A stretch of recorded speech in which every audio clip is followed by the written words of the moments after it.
dengan... Maaf, Bu Ketua. Ya, termasuk masalah PPG itu yang ditanyakan juga. Jangan lupa. Siap. Ya.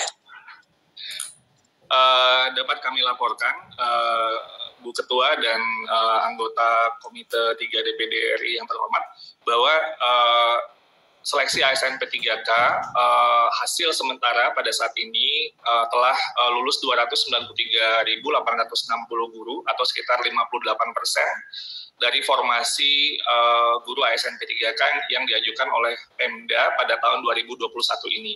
Sebenarnya formasi yang diajukan Pemda ini masih sedikit daripada formasi yang tersedia oleh pemerintah pusat, yang diajukan hanya 506.000, sementara formasi yang disediakan ada 1 juta lebih.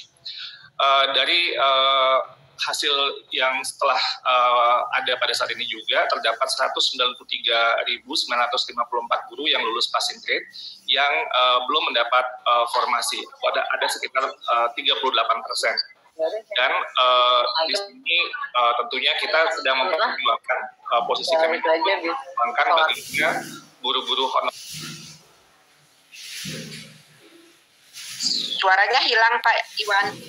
Oke, jadi saya mengulangi kembali, posisi Kemendikbudristek adalah jelas kita memperjuangkan bagaimana guru-guru yang telah lulus passing grade ini akan mendapat formasi tanpa harus ikut tes lagi.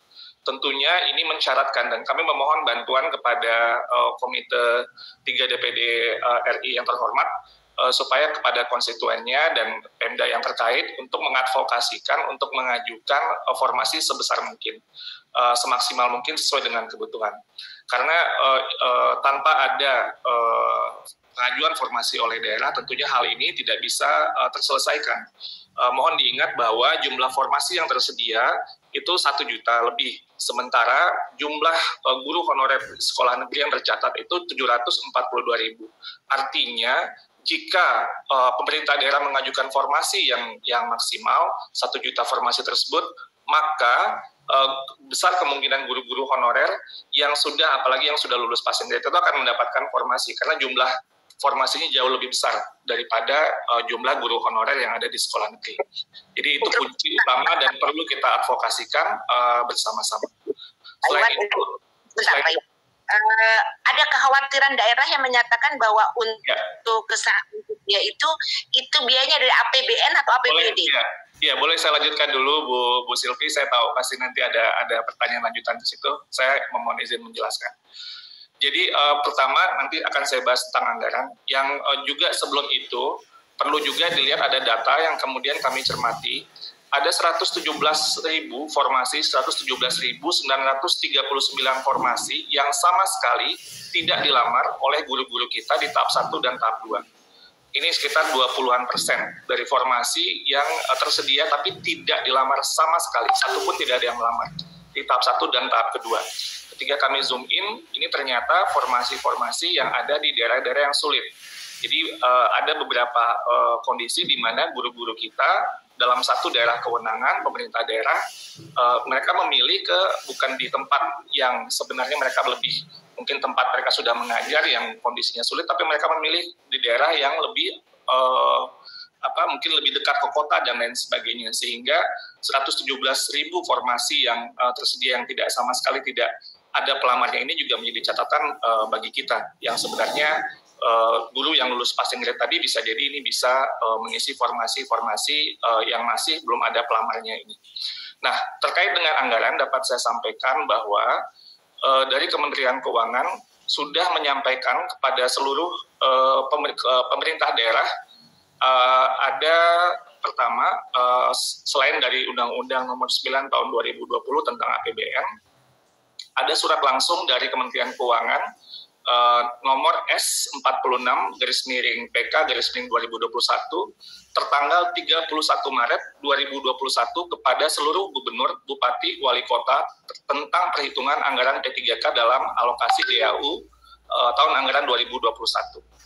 Lalu kemudian dikuatkan juga dengan surat dari Kementerian Dalam Negeri dari Dirjen Bina Keuangan Daerah nomor 910/2506/KUDA tertanggal 7 April 2021 kepada seluruh gubernur, Bupati, Wali Kota tentang penyediaan anggaran belanja gaji dan tunjangan P3K dalam APBD tahun anggaran 2021. Bahkan secara spesifik, dari Dirjen Perimbangan Keuangan, Kementerian Keuangan juga menyurati kepada seluruh Gubernur, Bupati, dan Wali Kota nomor S98/PK/2021 tentang perhitungan secara rinci berapa formasi yang ada dialokasikan dalam perhitungan gaji guru P3K di masing-masing Pemdanya dan berapa anggaran yang dialokasikan, dan anggaran ini bersifat earmark atau dikunci, artinya penggunaannya harus spesifik untuk kebutuhan gaji guru P3K yang tidak bisa digunakan untuk belanja yang lain. Ini dijelaskan oleh Kementerian Keuangan pada suratnya tertanggal 25 Juni tahun 2021. Nah, untuk tahun 2022, kita sudah menghitung ada 758.000 formasi, termasuk guru yang pensiun, termasuk guru agama, dan ini sudah dialokasikan di APBN sesuai dengan Undang-Undang Nomor 6 Tahun 2021, dan Kementerian Keuangan telah mengirimkan surat kembali, surat dari Dirjen Perimbangan Keuangan nomor S204/PK/2021 tertanggal 13 Desember 2021 kepada seluruh bupati, gubernur, bupati, dan wali kota tentang perhitungan anggaran P3K guru dalam alokasi DAU tahun anggaran 2022. Bahwa perhitungan kebutuhan gaji untuk formasi ASN daerah dalam alokasi DAU 2022 telah ditetapkan, dan untuk guru-guru yang telah lulus di formasi di seleksi tahun 2021 sudah dialokasikan gaji pokok untuk P3K guru ini sebanyak 14 bulan gaji. Saya ulangi, 14 bulan gaji, termasuk gaji tunjangan hari raya dan kebijakan gaji ke-13, dengan asumsi bahwa penggajian P3K guru yang lulus seleksi tahun 2021 ini sudah dimulai sejak Januari 2022. Ini sudah dianggarkan dan sudah dijelaskan oleh surat dari Kemenkeu kepada seluruh kepala daerah. Lalu untuk kebutuhan gaji pokok guru P3K yang nantinya lulus di seleksi tahun 2022 ini diasumsikan akan dimulai setelah lolos seleksi dan proses seleksi ada 3 bulan gaji sejak bulan Oktober 2022. Jadi dengan demikian sekali lagi ditegaskan oleh Dirjen Perimbangan Keuangan bahwa alokasi DAU untuk P3K guru merupakan dana yang ditentukan penggunaannya secara spesifik atau bersifat earmark, sehingga tidak dapat digunakan untuk belanja lain. Ini sudah ditegaskan oleh Kementerian Keuangan juga. Nah, tentunya Bapak Ibu, kami terus mengadvokasikan dan mendengar berbagai aspirasi terkait dengan masalah-masalah yang muncul, misalnya tadi yang disampaikan oleh Pak Bambang. Pertama, mungkin sebelumnya juga ada masalah pemberkasan yang mungkin sebelumnya Bapak Ibu juga sudah mendengar. Dapat kami laporkan bahwa saat ini sudah terjadi pemberkasan untuk tahap 1 dan tahap 2 tentunya oleh BKN yang sebagai Badan Kepegawaian Negara. Karena dalam hal ini kami Kemendikbudristek berfungsi sebagai kementerian teknis. Dan untuk guru yang telah lulus passing grade tapi belum dapat formasi, tadi sudah saya sampaikan bahwa solusi yang utamanya adalah bagi pemerintah daerah untuk mengajukan formasi. Tanpa ini, maka tidak bisa kita menyelesaikan masalah formasi yang sebenarnya masih tersedia dan sudah dianggarkan dan dialokasikan dana dan bersifat sudah dikunci atau earmark tadi.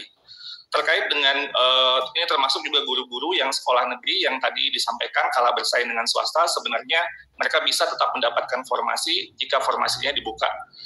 Lalu untuk sekolah swasta kami telah mendengar berbagai aspirasi dan sejak akhir tahun lalu sudah berdiskusi dengan sekolah-sekolah swasta. Juga di awal tahun kami juga sudah mendiskusi mendengar berbagai aspirasi dari berbagai sekolah swasta, termasuk dengan pertemuan dengan Badan Musyawarah Perguruan Swasta tanggal 6 Januari untuk mendengarkan apa yang menjadi masalah dan apa usulan solusi. Dan ternyata memang salah satu yang terkunci adalah dari Undang-Undang ASN, yang sebenarnya pertama memberi hak kepada semua warga negara yang memenuhi syarat untuk mengikuti seleksi ASN. Dan dalam hal ini kita melihat bahwa semua warga negara tidak bisa dikecualikan. Yang kedua, bahwa yang lulus dari seleksi aparatur sipil negara ya harus ditugaskan di instansi atau lembaga pemerintah.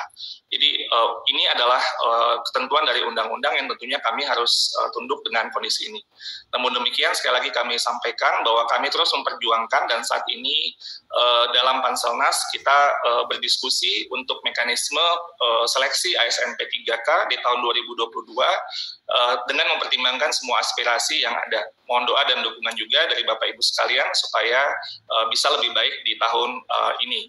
Satu hal juga terkait untuk sekolah swasta yang kami juga mendengar, mungkin suara yang jarang terdengar suaranya, tapi sangat penting adalah bukan dari sekolah dan yayasan saja, tapi dari guru-guru swastanya sendiri, yang mereka merasa mereka memiliki hak untuk memperjuangkan kondisi kerja yang lebih baik. Tentunya kita tidak ingin guru-guru kita mendapatkan pembayaran atau gaji di bawah upah minimum regional atau UMR, sesuai dengan Undang-Undang Ketenagakerjaan.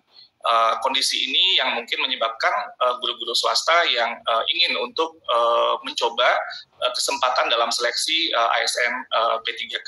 Jadi ini juga mungkin suara yang tidak terdengar secara lantang mungkin dalam berbagai liputan, tapi sebenarnya mereka juga memiliki semacam hak untuk juga mendapat kesempatan kondisi kerja yang lebih baik, apalagi itu jika di bawah kondisi UMR.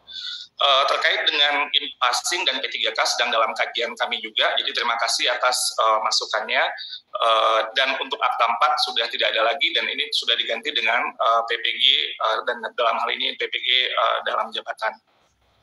Lalu sertifikasi guru yang tadi ditanyakan terkait 24 jam, ini merupakan ketentuan dari Undang-Undang Guru dan Dosen terkait dengan beban minimal untuk kerja guru.